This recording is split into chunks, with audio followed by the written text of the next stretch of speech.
Bem-vindos ao painel. Os grandes desafios das seguradoras em ano económico desafiante. Esta tentativa de prosa poética é deliberada e queria começar por chamar a atenção que o Steven Braeckveld fala português, compreende português. Eu acho que posso revelar que canta fado, que eu já ouvi cantar fado, mas com papel à frente, mas prefere falar em inglês. E eu penso que a nossa audiência também compreende. Portanto, vamos fazer tudo em português, mas o Steven, nas suas intervenções, falará em inglês, que prefere ainda expressar-se. Talvez para o ano já esteja mais à vontade no português. Não, prefiro em inglês. Será em inglês.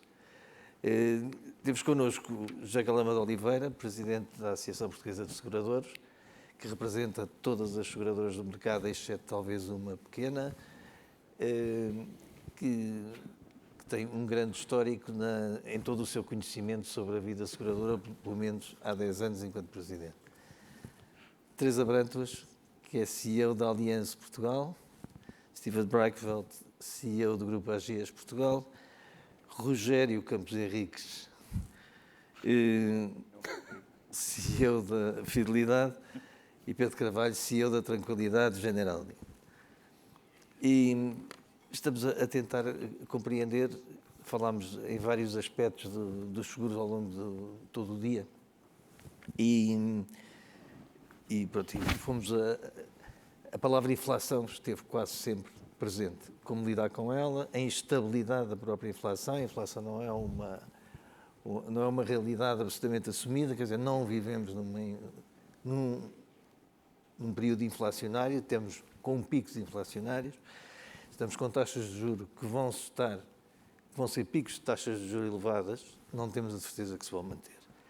De qualquer forma, José Galamba de Oliveira, nós temos falado ao longo do tempo, e a proposta de orçamento do Estado para 2023 desiludiu um pouco. Não houve fundo de calamidades naturais, ou pelo menos fundo sísmico, não houve PEP, não houve estímulos, não houve nada. Bom, antes de mais, muito obrigado pelo convite para estar aqui hoje presente.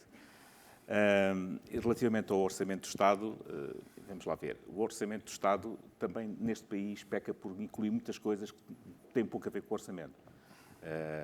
Muitas vezes é verdade que é um indutor de políticas públicas, mas de facto, cingindo-nos ao orçamento, o facto de não estar aí o Fundo de Catástrofes, por exemplo, enfim, não é um drama, porque isso pode ser tratado em sede própria, num momento próprio. E pelo menos nós temos a expectativa que isso possa acontecer nesta legislatura, na medida em que, neste momento, consta como uma das ações no âmbito de uma Estratégia Nacional de Proteção Civil, que foi aprovada há pouco mais de um ano, em agosto do ano passado. Portanto, não tem que estar aí e, pelo menos, não estávamos à espera que estivesse aí, de facto. Já o tema do PEP, sabemos que também é um tema que está em fase de regulamentação. Há uma proposta do Conselho Nacional de Supervisores Financeiros que está nas mãos do Governo portanto, também não é, eu diria que não é objeto do Orçamento de Estado. Terá seguramente também uma aprovação e uma discussão em um momento próprio. Agora, já o tema dos benefícios fiscais, aí sim, é um tema que nós, enquanto associação, e neste ano até em conjunto com as outras associações financeiras, fizemos uma proposta ao Governo. Achamos, aliás, foi aqui já mencionado num dos painéis anteriores que eu ouvi, sobre esse tema, nós achamos que faz sentido que haja um incentivo fiscal a todos aqueles que estão disponíveis para pegar numa parte das suas poupanças, na totalidade das suas poupanças, e aplicá-la a longo prazo, enfim, para a reforma. E, obviamente, gostávamos de ter visto isso em sede do orçamento este ano. Não está aí, enfim, é obviamente uma decisão política. Não quer dizer que isso até não possa ser depois discutido mais à frente, mas a verdade é que a proposta que chegou ao Parlamento não tem nada. Enfim, não posso dizer que tenha sido uma completa surpresa, na medida em que isto é um tema que já todos os anos temos vindo a falar com o Governo sobre a oportunidade e a urgência de uma medida deste tipo. Portanto, não é uma completa surpresa, mas, apesar de tudo, havia aquela ideia que pode ser que seja este ano. Provavelmente teremos que aguardar primeiro para a regulamentação do PEP, então para se falar também ou com a regulamentação do PEP ou na sequência disso, nos incentivos, que eu acho que são fundamentais se o PEP vai ter, enfim, para o sucesso do PEP no mercado. Eu acho que é fundamental que haja um incentivo qualquer. Senão, vai estar a concorrer com produtos de uma liquidez diferente, mais fácil, e o PEP provavelmente não vai despegar. Teresa Brantos está numa organização internacional, lida com o resseguro a nível mundial, mas diga-me uma coisa, em relação a... Temos inflação, taxas de juros altas, temos hard market internacional, temos as resseguradoras bastante aflitas com o furacão Ian, não é? Que deu bastantes prejuízos. Ou seja, temos tudo para que os preços aumentem, para além diríamos, do razoável. O que é que acha, qual é a expectativa que tem do mercado para este ano? Crescimento de negócio e crescimento de preços. Bom, se me permita, eu gostaria de dar as boas tardes aqui à audiência e dar os meus parabéns aos colegas de saúde e de vida, que eu ouvi falar há pouco e que tocaram em pontos extremamente importantes. Meus parabéns, gostei muito de ouvir os debates. Em relação aos preços subirem de uma forma exagerada, eu não diria assim tanto, não é? Vai haver um hard market, estamos em condições que acreditamos que o setor segurador continuará a crescer, mas os volumes de objetos seguráveis, se calhar, vão estagnar. Tem razão, eu faço parte de um grupo de segurador internacional e o que nós vimos hoje em dia, nomeadamente na Alemanha, é que o mercado segurador continuou a crescer ou estagnou já este ano e o que é segurável, portanto, os volumes já estão em níveis decrescentes. Portanto, eu acho que nós vamos com um ano de atraso. Em 2023 ainda vamos ver o volume de prémios a aumentar muito por conta das subidas de prémio, mas os volumes a estagnar. Depois, eu penso que há aqui uma diferença entre o que é retalho e o que é negócio de empresas. Bom, o retalho vai ser muito afetado pela inflação, a economia das famílias está muito afetada pela inflação, se bem que eu gostaria só de deixar aqui um ponto, é que, sim, os seguros têm uma tendência a subir, mas não de forma generalizada. Ou seja, eu acho que o setor segurador em Portugal vai continuar a seguir o mesmo caminho racional que tem-se visto e observado nos últimos anos. Ou seja, a tentar diminuir segmentos mais deficitários e a tentar promover os segmentos que são mais rentáveis e haver aqui um balanço e uma maior racionalidade no mercado que, no fundo, traçam um caminho muito mais consistente economicamente para o setor segurador aqui em Portugal. Depois, do ponto de vista das empresas, eu gostava de dizer que vejo aqui uma oportunidade, na verdade, porque com a vinda dos fundos também da Comunidade Europeia, com os mecanismos de recuperação e resiliência, eu acho que temos aqui uma oportunidade no mercado português, em particular para a Aliança, que pensamos ganhar cota de mercado neste segmento. Obrigado. Steven, se não me compreender, eu passo para inglês. Há uma preocupação que o Steven tem revelado sempre, que é a questão da responsabilidade social das seguradoras, para além da sustentabilidade, etc. Uma responsabilidade social com a própria sociedade. E vamos entrar num ano difícil. Durante o ano da pandemia, da Covid, o trabalho das seguradoras, não digo que foi louvado, porque ninguém louva as seguradoras, não é? Mas pelo menos não foi criticado, que já não é mau. Considera qual é o papel importante que as seguradoras podem ter a nível social e até que ponto estão disponíveis, não vai responder pelos outros, mas disponíveis para ceder na rentabilidade para dar uma resposta de reputação. Em primeiro, antes de começar a falar inglês, quero, em primeiro, agradecer a todas as pessoas de Ecoseguros. Eu vou dizer porquê. Porque cada pessoa tem rituais. Eu vou dar um secreto, um dos meus rituais de cada dia. Quando estou no escritório, é abrir às 7h30 pontual seu e-mail, que é de um profissionalismo incrível.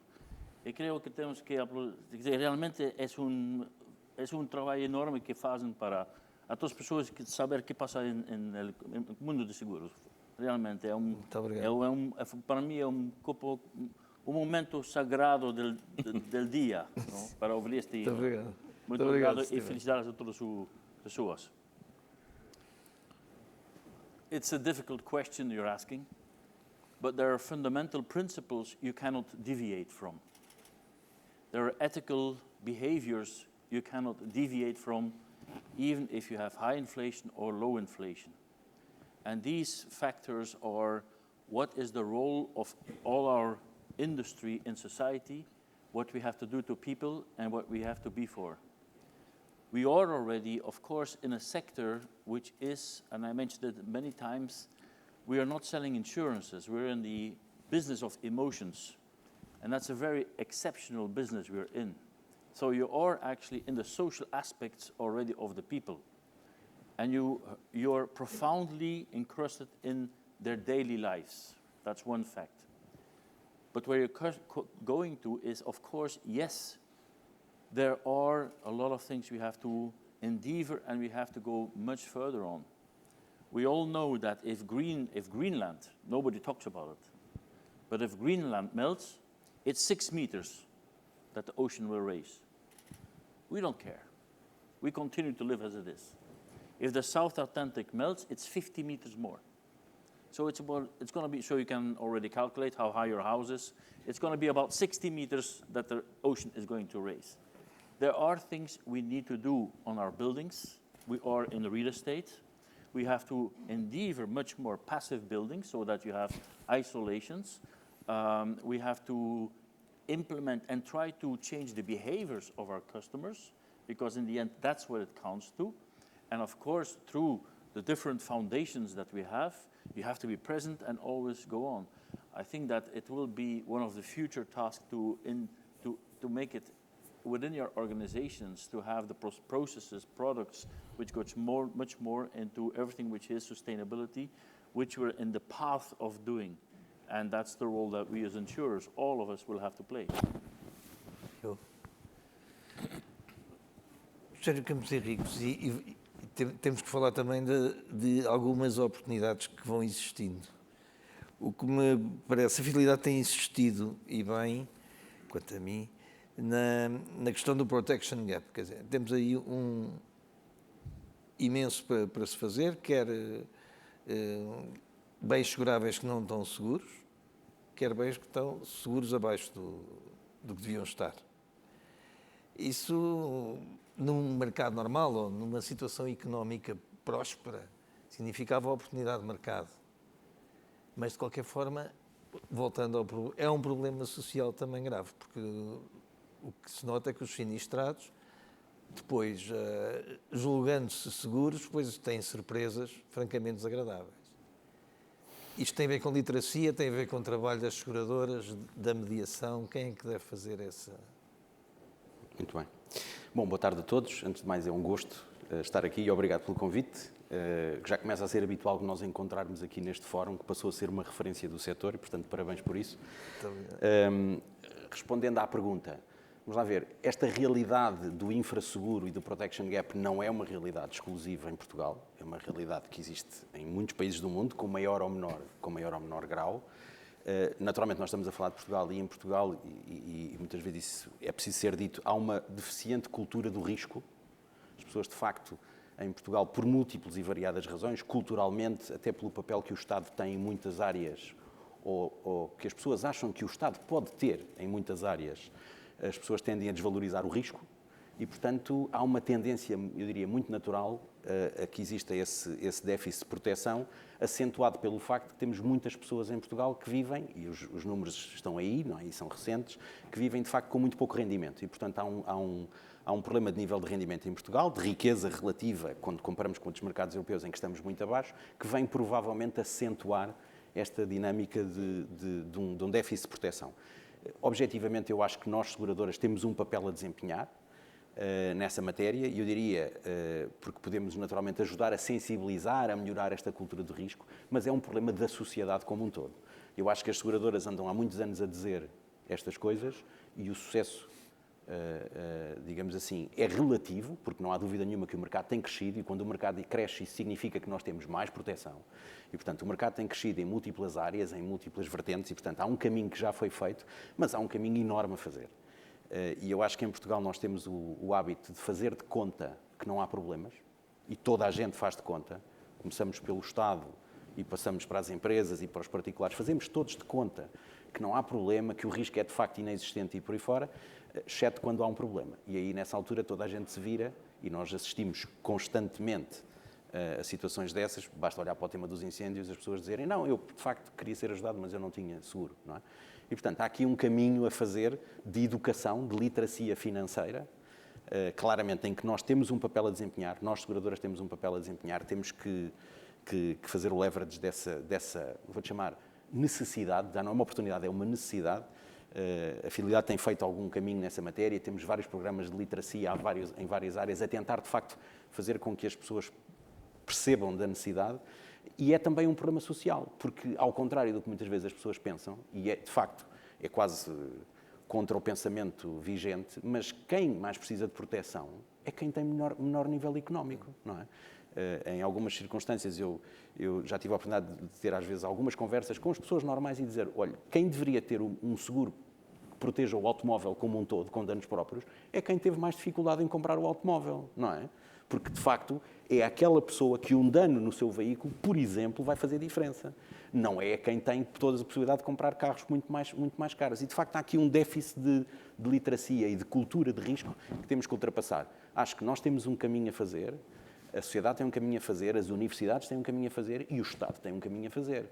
Porque, em muitas circunstâncias, o que fica, e estou a falar, por exemplo, em áreas como a poupança, a sustentabilidade da segurança social, a saúde e por aí fora, tenta-se criar um clima em que parece que está tudo bem.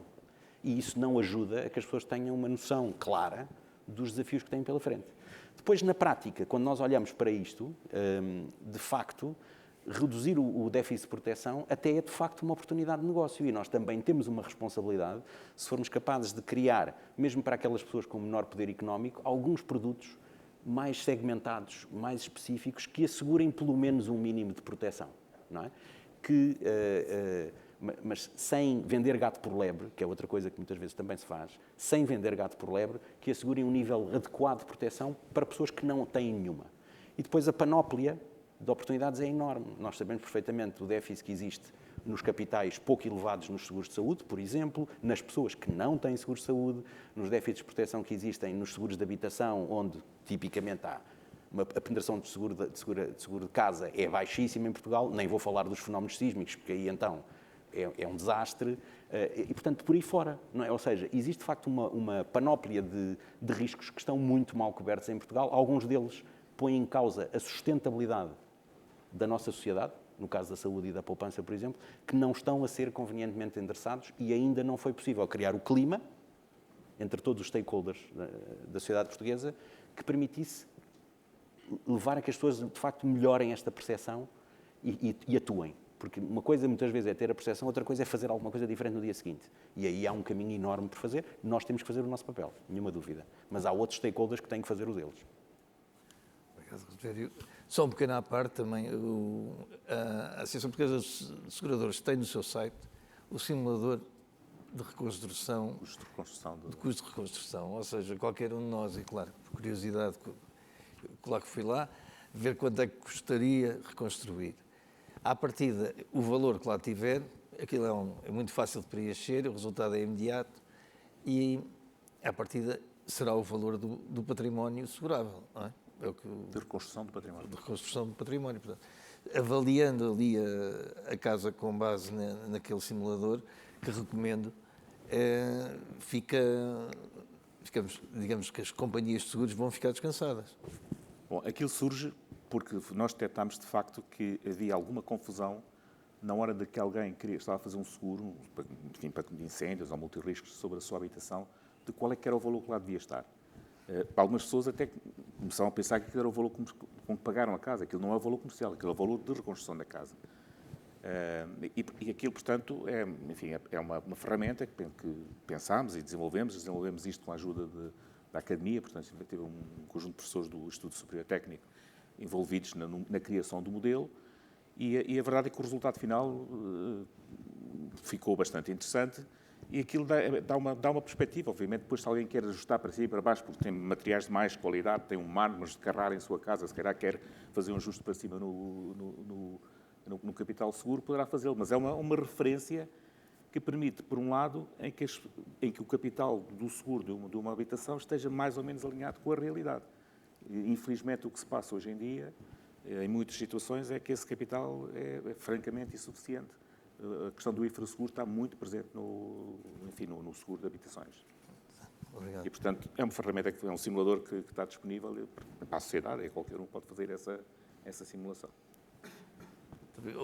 Pedro Carvalho, eu tenho que usar as suas capacidades académicas também, porque ouvimos ao longo do dia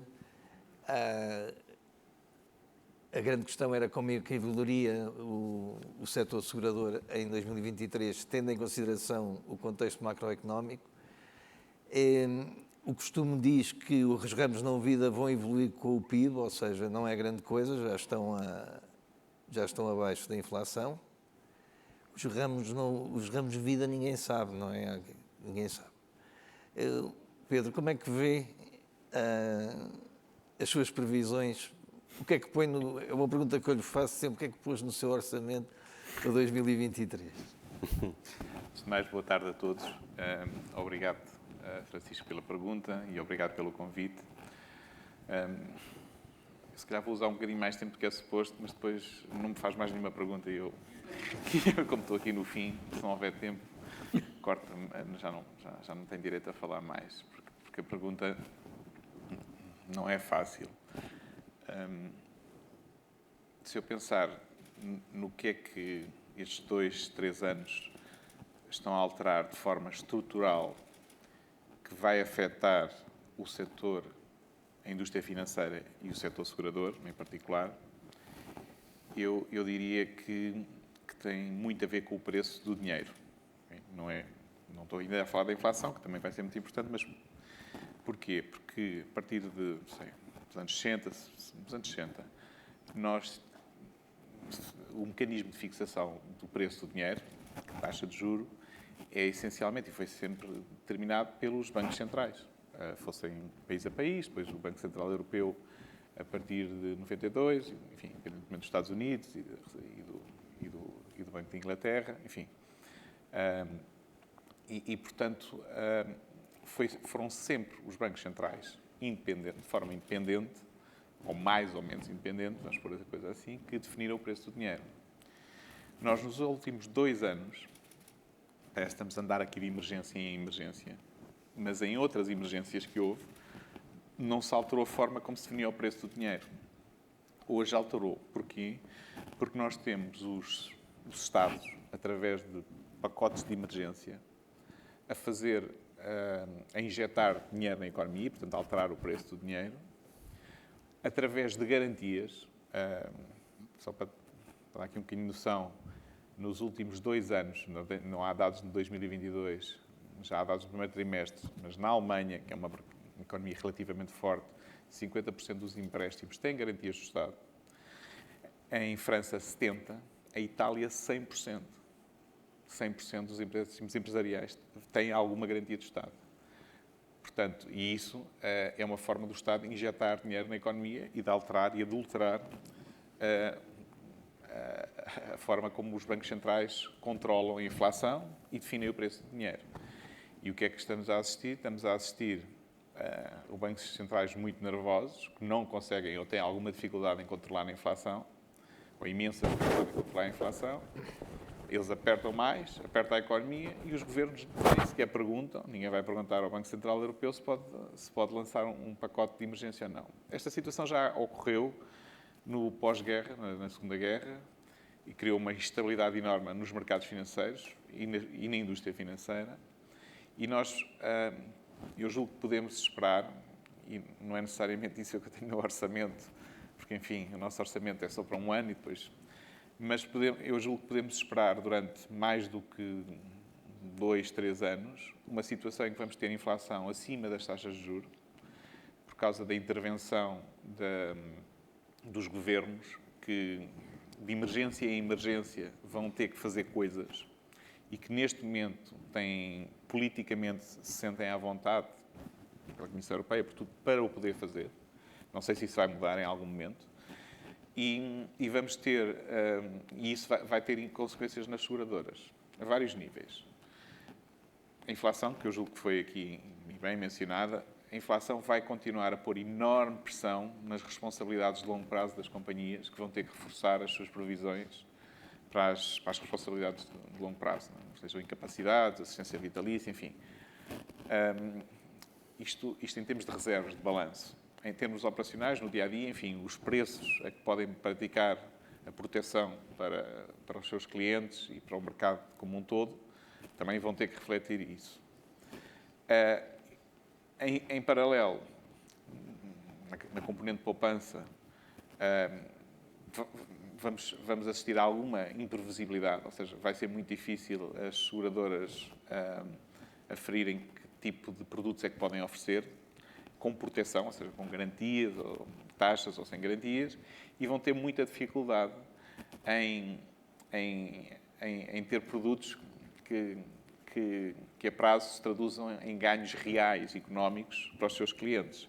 Porquê? Porque muito provavelmente a inflação vai estar acima, vários anos, das taxas de juros. Portanto, as taxas de juros reais, vamos assistir a um período certamente de vários anos, não sei quantos, as taxas de juros reais vão ser negativas. E isso vai desafiar muito o setor, e nomeadamente a componente de vida, de poupança, vida financeira, vai estar sob muita pressão. A componente não vida vai estar sob muita pressão pela inflação.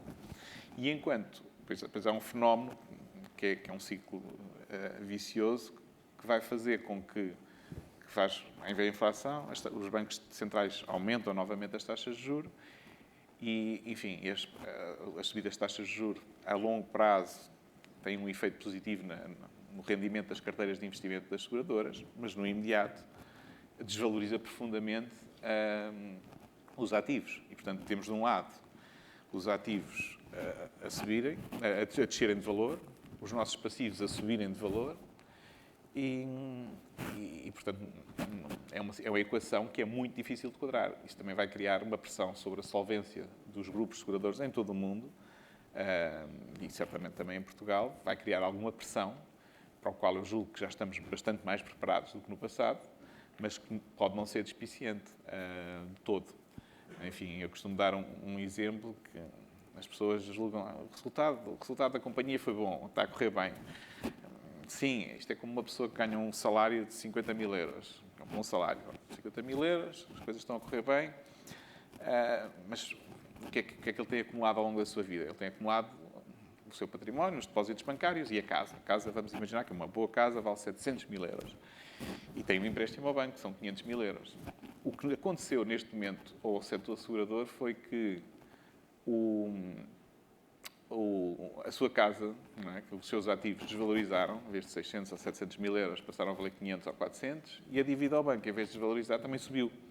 E, portanto, ele andou a trabalhar, não digo para aquecer, mas não chegou sequer para compensar o que perdeu. E, portanto, acho que a situação não é tão dramática como eu estou a pôr neste quadro, mas uma situação continuada do que assistimos deste ano e que, pelo menos para o próximo ano, dificilmente se vai virar, dado os orçamentos de Estado, dado os PEG, dadas as garantias dadas e o próprio plano de recuperação e resiliência que provoca este efeito, vai fazer com que voltemos a estar sobre esta pressão de subida de taxas de juros e inflação um bocadinho acima do que esperávamos e, portanto, necessidade de reforço dos passivos e portanto, eu acho que isso é um desafio muito, muito grande que levou à reestruturação de todo o sistema financeiro no fim dos anos 60, nomeadamente na banca, porque isto depois a prazo também vai ter um impacto muito forte na banca, é primeiro nos seguros, depois na banca.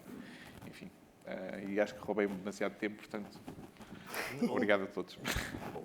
Pedro, todo o tempo, então diga uma coisa, essa equação difícil de igualar é com capitais próprios que se vai nivelar. Certo. A diferença entre os ativos e os passivos são os capitais próprios. Podem ser muito positivos ou pouco positivos, às vezes até negativos. E os capitais existem? Existem capitais disponíveis para investir na indústria seguradora? Eu julgo que os grupos seguradores presentes em Portugal são grupos fortes, sejam de origem internacional, sejam de origem mais nacional, mas acho que são grupos fortes e com níveis de solvência e níveis prudenciais. Enfim, e acho que também temos um regulador que tem estado particularmente atento e, portanto, acho que podemos estar relativamente confortáveis, mas bastante atentos, porque a pressão é significativa. José Galamba, eu queria lhe perguntar a questão de... Isto é também preocupante, porque se vai haver mais fusões, ou pelo menos uma maior consolidação no setor segurador, começamos a ter um problema.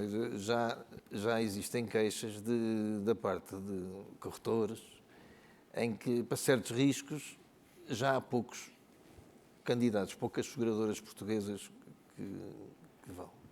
E pensa que este processo ainda pode piorar esta situação? Não, vamos lá ver, eu não tenho uma informação privilegiada aqui, é apenas uma opinião de observador. O mercado, eu acho que já, em grande medida, fez esse processo. Não quer dizer que não haja aqui ainda oportunidades de consolidação, principalmente entre os players mais pequenos, mas eu não acho que vai haver grandes mudanças e, portanto, aquilo que temos hoje com os grandes grupos, a presença internacional de grandes seguradoras, não creio que vá alterar nos próximos anos. Não estou, pelo menos, antes de ver isso. Teresa Brantos, em relação à Allianz, tem perspectivas de investimentos, de crescimentos acentuados para o futuro, não só 2023, mas para o futuro, estabilizada? A presença da Allianz em Portugal é estabilizada? É de médio e longo prazo? Isto liga com a pergunta que fez ao engenheiro Galamba. Bom, eu só queria dizer uma coisa antes de responder a isso, está bem? Que tem a ver com o Protection Gap que se falou aqui, e porque eu me esqueci também de citar aquilo que me pediu em relação ao resseguro e o Protection Gap que perguntou há pouco, além do ponto de vista social, que também o Rogério Henriques falou, há imensos outros riscos que nós temos em cima da mesa e que nesta altura são difíceis de segurar. Eu diria que são riscos que nem podemos falar se eles são seguráveis ou não, temos que falar se eles são geríveis ou não, não é? E estou aqui a falar das pandemias, que agora vimos, estou a falar dos netcats, estou a falar dos cybers, por exemplo, que são riscos que estão em cima das nossas mesas, que nós temos que os gerir, mas temos que os gerir ao longo de toda a cadeia de valor. Temos que investir tecnologicamente, temos que investir com associações que nos façam assessments, auditorias, controle de riscos não financeiros. Portanto, há aqui uma série de coisas dentro da cadeia de valor desse Protection Gap, que eu acho que é um assunto super urgente e mesmo premente da atividade seguradora. Só queria fazer aqui também um comentário em relação à visão do Pedro Carvalho da inflação e de tudo isso. E eu não vou contradizer em nada, obviamente, mas eu acho que também depende de como é que é constituído o balanço da companhia e de cada companhia, digamos assim, não é? Porque realmente nós temos um balanço carregado de responsabilidades a longo prazo que têm que ser acauteladas, mas também vivemos um período muito grande em que não usávamos taxas de desconto, portanto temos uma estratégia de ativos típica das companhias seguradoras, muito prudentes, portanto temos aqui alguns atenuantes, digamos, à descida das taxas que o Pedro falava. E para além disso, somos uma empresa de seguros. E como somos uma empresa de seguros, temos na nossa posse a gestão do sinistro. E na gestão do sinistro, nós também podemos ter muitas ações de mitigação da inflação. E, portanto, isto um pouco ligado com tudo aquilo que temos que fazer em prol da sustentabilidade, eu acho que vai tudo pelo caminho certo e pelo mesmo caminho, não é? E estou a falar de peritagens remotas, de mudar um pouco a forma como nós fazemos os nossos sinistros e começar a reparar muito mais no local, por exemplo, ou em vez de substituir, reparar. Portanto, há uma série de ações de mitigação que nós também, enquanto companhia de seguros, podemos ter para fazer face a estas subidas e a estas volatilidades que vamos tendo no nosso balanço e na nossa conta de ganhos e perdas. E voltando ao investimento, pois quem me dera. Quem me dera que nós temos, o Grupo Allianz já mostrou no passado que está interessado em investir em Portugal. Nós temos uma operação que há 4, 5 anos cumpre os objetivos e, portanto, e mais do que isso, Portugal tem demonstrado aos nossos acionistas que é um país onde é bom investir. E pela concentração, eu acho que trouxe um racional muito grande ao nosso mercado. O nosso mercado é hoje em dia um mercado muito rentável e cresce, o que não acontece com todos os mercados, por exemplo, onde está o Grupo Allianz. Portanto, o Grupo Allianz continua a ver o mercado português como uma oportunidade. Agora, se há ou não, nós vamos estar atentos. Steven, tenho visto nos investimentos da AGES, do Grupo AGES Portugal, uma grande aposta no imobiliário. Não só para as sedes da AGES, mas também investimento puro. Quase diria que terão uma cota de investimento em imobiliário acima da média do setor. No creo que tenemos un investimento encima del promedio. Primero, cada investimento que tenemos una política del grupo, risk assessment, que cada vez cuando tenemos X monto de inversiones, podemos invertir un porcentaje en real estate. Y eso respetamos siempre y en cada día. Y cuando hay, como hoy, cuando hay posibilidades de, cuando los tasas suben, cierto que tenemos un impacto en el monto de real estate que tienen, porque son en gran parte inversiones ilíquidas que necesitan un momento para vender. Entonces, todo eso revisamos de vez en cuando vamos a investir en real estate. Não está necessariamente a aumentar a cota de real estate. No vamos a comprar todo Portugal. Não. É muito preciso, muito preciso. Mas, por exemplo, a Real Vida também tem 10% dos seus investimentos em imobiliário. E é um fenómeno que gostava de ver se era realmente uma tendência de alguma forma, não estar tão dependente de mercados financeiros tão voláteis. No, but you need to firstly, I think an insurer is diversifying its risk. It's the basis of everything. So, I mean, every who has a portfolio with X billions to invest is somewhere in bonds, is in government bonds, is in real estate, is in shares, and you manage in accordance to your economical environment, which changes. And there, yearly, we go into a risk assessment of how much is at risk of your investments. And so this is not something fixed or carved in stone. Cambia cada año cuando depende de circunstancias. 2 years ago, the world was different. Yes. Today, you have to review everything. It's the same thing, I mean, with your strategy. Every company is making strategies por 2, 3, 4 años. Tem que revisar porque o mundo cambiou. Igual para as inversões em real estate. Rogério Campos Henriques, uma das desvantagens de ser líder de mercado é que também é o maior em custos com sinistros. Provavelmente é, com certeza. E ouvimos durante todo este dia um problema com a inflação de custos e dos custos em geral, dos custos com sinistro. Gostava de lhe perguntar se há alguma forma de mitigar, otimizar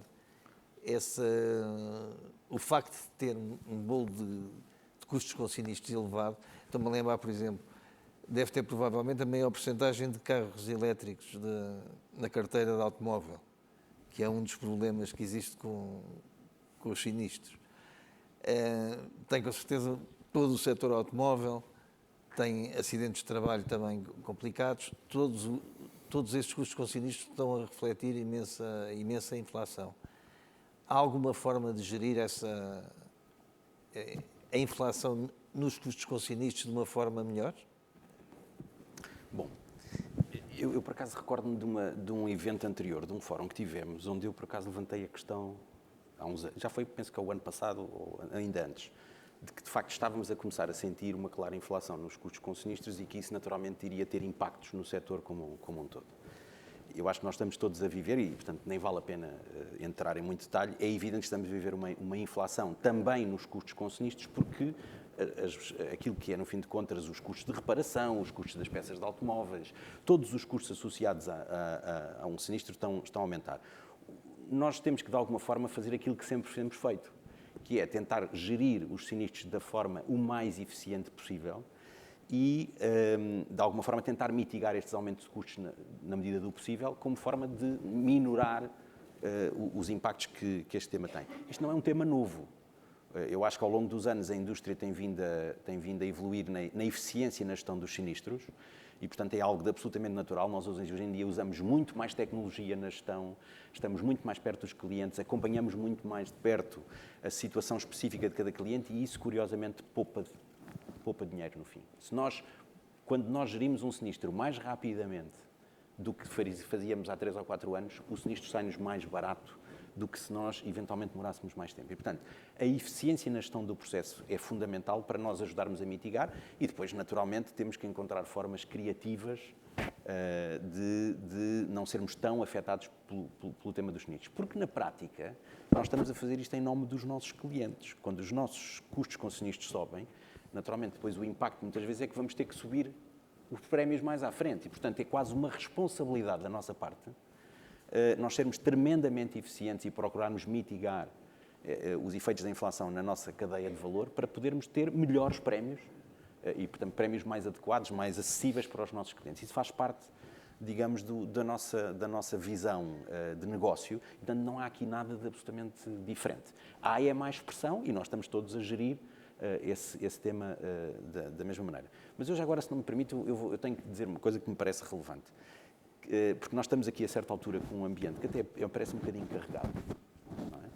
E o Francisco de vez em quando faz assim umas perguntas que, de certa forma, põem um pouco em causa, se calhar estou a exagerar na expressão, o setor no sentido da sua sustentabilidade, mas com toda a franqueza, se calhar estou a exagerar, com toda a franqueza, estas empresas que aqui estão têm uma capacidade de resiliência pelo setor em que estamos, pelas normas prudenciais que temos, pelos princípios de gestão que temos, nós sobreviveremos com muita facilidade a esta potencial crise que temos pela frente. E, portanto, o setor nesse é bastante sólido, é muito resiliente, tem regras muito claras e, apesar de termos aqui nuvens no horizonte, que temos, eu acho que a nossa preocupação nunca é, com toda a franqueza, a solidez e a sustentabilidade das nossas empresas. A nossa preocupação é a sustentabilidade do país e da sociedade em que estamos. Essa é que é a nossa verdadeira preocupação. Porque nós também, naturalmente, enquanto seguradores, se o país estiver melhor, nós estaremos melhor. E o que nos preocupa, em muitas destas dinâmicas que vão surgindo, são as nuvens mais negras, se quiserem, que surgem e que ameaçam estruturalmente a realidade que temos pela frente. O país, as realidades macroeconómicas, as realidades sociodemográficas. Portanto, há aqui um conjunto de variáveis muito estruturais que nos preocupam tremendamente, que vão para além deste tema, vou-lhe chamar, crise, que pode ser mais grave ou menos grave, mas que vão muito para além e sobre as quais nós devíamos estar a atuar de uma forma muito mais ativa enquanto sociedade e nós muitas vezes achamos que não estamos a conseguir fazer. E, portanto, faltam aqui incentivos claros para endereçar os verdadeiros problemas que temos pela frente, na demografia, nas questões sociais, nas questões da sustentabilidade da segurança social, da saúde e por aí fora. E isso, com toda a franqueza, é que nos preocupa, muito mais do que propriamente a rentabilidade, entre aspas, ou a sustentabilidade financeira das nossas empresas, que pode ser, enfim, melhor ou menor nos próximos tempos, mas que não será nenhum problema que nos afete a sério, a prazo. Mas essa questão de poupança, longo prazo, consumo, curto prazo, é um problema ideológico, um problema político, de escolhas políticas. Não é assim, Rogério? Vamos ver. O tema da poupança, nós temos bilhões de euros estacionados em depósitos a prazo em Portugal, a depósitos à ordem e a prazo em Portugal, e com políticas muito fracas de incentivo à poupança. Vamos ser absolutamente claros, e de incentivo à poupança para a reforma. E, portanto, existem mercados com maior sofisticação, normalmente os mercados, às vezes, de matriz anglo-saxónica, que até têm muito mais sofisticação a nível dos mercados financeiros, existe uma percepção das pessoas que o Estado não estará lá para os apoiar e, portanto, existe mais sofisticação. Desse ponto de vista, existe muito mais poupança para a reforma e para endereçar os problemas mais à frente. Existem outros mercados, até europeus, onde se calhar não existe tanta sofisticação, mas existem fortíssimos incentivos fiscais para incentivar essa poupança e preservar a sustentabilidade das famílias no longo prazo. E depois existe Portugal, onde provavelmente não existe nenhuma das duas coisas.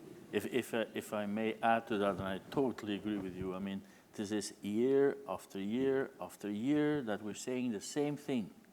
I mean, we all know that Portugal in a couple of years will be the country with the highest average age of people. It will be the oldest nation of Europe. And when I compare, there's nearly no incentive to save for old age. This is incredible. On the contrary, what I hear is they would even stimulate people to take out money to actually use it today for some problems of today, which is completely the opposite what you should be doing. You have to take care of the old age of people. There will be no money left when people are old. And so I totally agree. There are some structural aspects which are not being incentivized. Desculpa lá ter posto o dedo na ferida. Faz muito bem, faz muito bem. Pedro Carvalho, quer dar uma intervenção final com Eu acho que já gastei. esperança e não desconfiança. Ai, Pedro. Ai, Pedro. Até porque temos presente a Presidente de uma instituição que não deixa de forma nenhuma que exista desconfiança no ar. Portanto, Não, eu julgo, além dos eu próprios. julgo que o que o Rogério mencionou é muito verdadeiro. Não vai ser o setor segurador a causa de problemas na economia portuguesa e se quer que lhe diga, possivelmente, se as coisas caírem, ou se caírem no setor segurador, um professor que eu tinha que dizia run for the mountains, porque se este setor e se estas empresas que aqui estão, alguma delas cair, já caiu muita coisa antes e, portanto, eu julgo que isso, enfim, quem trabalha com este setor e neste setor pode ter esse conforto de que muito trabalho tem sido feito por muitos que estão aqui presentes, também pelas autoridades, nomeadamente o regulador, que fez com que, já numa crise complicada, que foi a 2008, e depois da dívida soberana em Portugal e a queda de grupos financeiros, fizeram com que as seguradoras conseguissem passar toda essa turbulência internacional e a portuguesa sem terem que recorrer ao apoio do Estado, ao apoio dos contribuintes. E, portanto, eu acho que agora estamos muito mais longe disso poder acontecer. E, portanto, nesse sentido, estou otimista e, enfim, acho que as pessoas podem confiar no setor financeiro como um todo e as seguradoras em particular. José Calama, perguntava-lhe o mesmo e se ainda há alguma esperança de termos umas notícias do Governo, alguma proposta estruturada de estímulo à poupança? Uma esperança há sempre. Que vai acontecer nos tempos mais próximos. Mas uma esperança fundada. Tenho as minhas dúvidas, porque a verdade é que quando nós olhamos, eu pelo menos ando a falar nisto desde que entrei na APS há 6 anos atrás, e de facto tem sido uma conversa difícil. Mas a esperança é a última coisa a morrer, e portanto a gente vai falando do tema, e eu acho que vai chegar um dia em que vamos todos acordar para essa triste realidade, que é aquela geração que hoje tem 40 anos e que está a trabalhar com 40 anos, quando chegar à sua idade da reforma, vai ter uma pancada brutal nas suas pensões. Eu acho que ninguém fala disto a essas pessoas. As pessoas não têm consciência disso. Eu já nem falo das gerações mais novas, dos 20, que até alguns já dizem, pelo menos os meus filhos lá em casa, eu já sei que não vou ter reformas.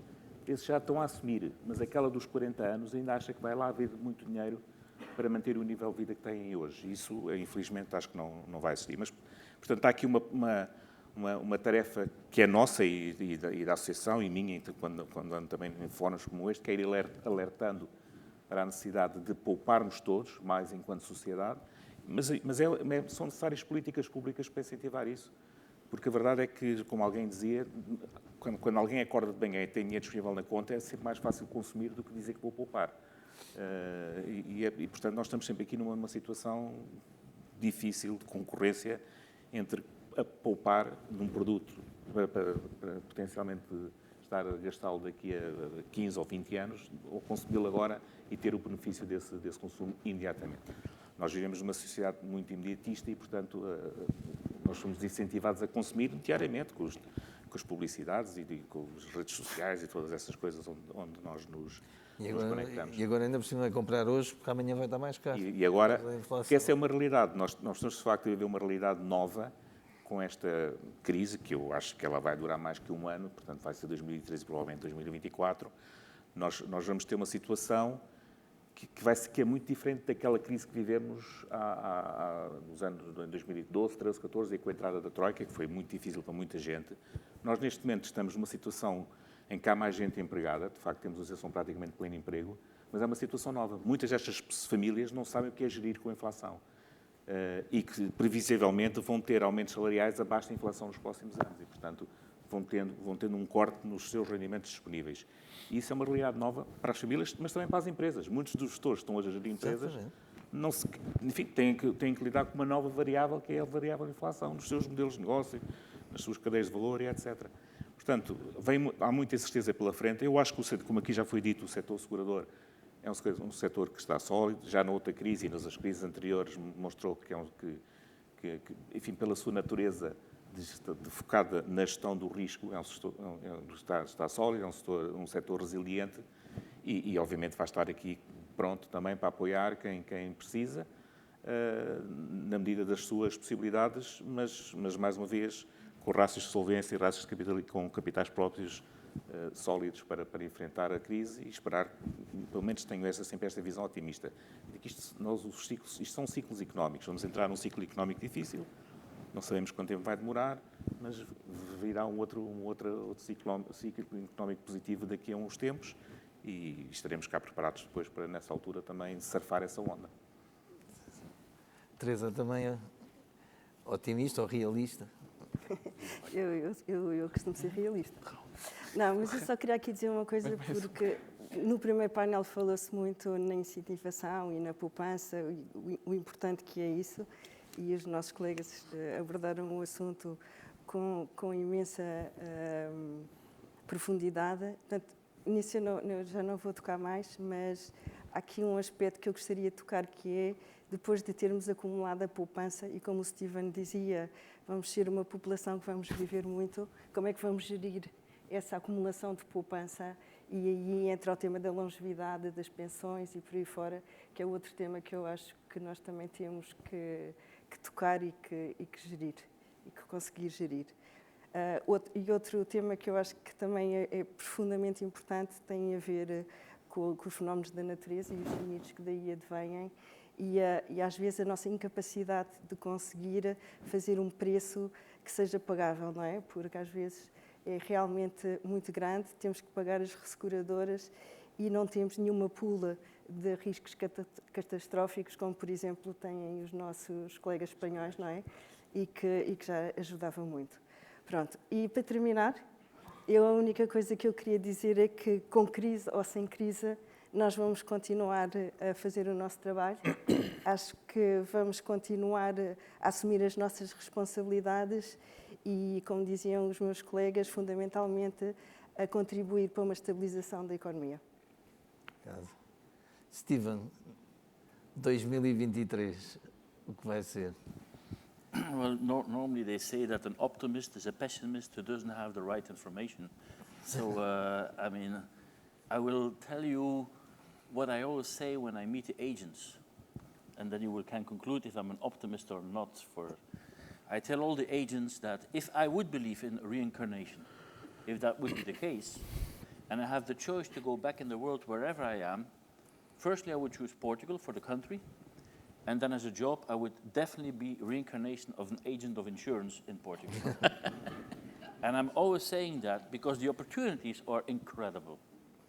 Roger just said the gaps that are still, the financial literacy, the gaps that are there, the people who are underinsured, the people who actually have to be taught what insurance is really about. It's about protecting your parents, your grandparents, your children, everything you love, your house, your car. Some people love more their cars than their family, whatever. But it's about that. And I believe there's a huge future of insurance in Portugal. Huge, tremendous. Even in 2023. Rogério, ano 2023. Bom, já se falou muito sobre o ano 2023, eu não vou pôr mais achas para a fogueira. Talvez deixar uma mensagem de confiança que me parece relevante. com certeza que o ano 2023 vai ser bem mais difícil que o ano 2022. Há contornos que ainda não são muito claros, mas há aqui, de facto, um conjunto de, vou-lhe chamar, nuvens no horizonte que fazem com que assim venha a ser.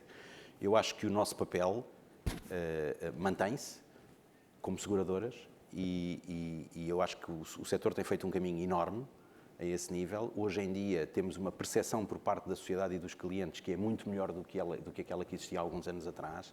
Temos níveis de solidez melhores do que aqueles que tínhamos anos atrás. Temos níveis de serviço melhores do que tínhamos anos atrás. E, sobretudo, temos uma preocupação muito grande com este tema que eu disse, da sustentabilidade da nossa sociedade e dos nossos clientes. E, portanto, eu acho que o ano que aí vem vai ser um ano com certeza difícil, mas tenho a certeza que nós vamos conseguir estar lá.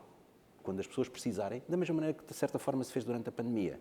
Quando tivemos na pandemia, as seguradoras, aliás, mesmo antes de ser feita uma lei, a certa altura, falar de moratórias, as seguradoras já estavam a implementar moratórias. E, portanto, nós estamos cá para proteger os nossos clientes e vamos cá estar, com toda a certeza, a tentar encontrar soluções mais criativas, mais adequadas, a tentar ajudar as nossas pessoas, os nossos clientes, a ultrapassarem estes momentos mais difíceis, porque é isso que, em última análise, a indústria seguradeira é e quer ser um parceiro para a vida dos nossos clientes. Isso significa que temos que cá estar nos bons momentos e nos menos bons momentos. E, portanto, essa eu acho que é uma mensagem de confiança que temos que deixar às pessoas. Nós estaremos cá. Muito obrigado pela participação. Foi bastante enriquecedor e esclarecedor, embora tenhamos todos grandes dúvidas sobre o próximo ano. De qualquer forma, ficámos absolutamente garantidos de que as situações estão perfeitamente previstas e controladas. Muito obrigado pela participação. Obrigada. Obrigado.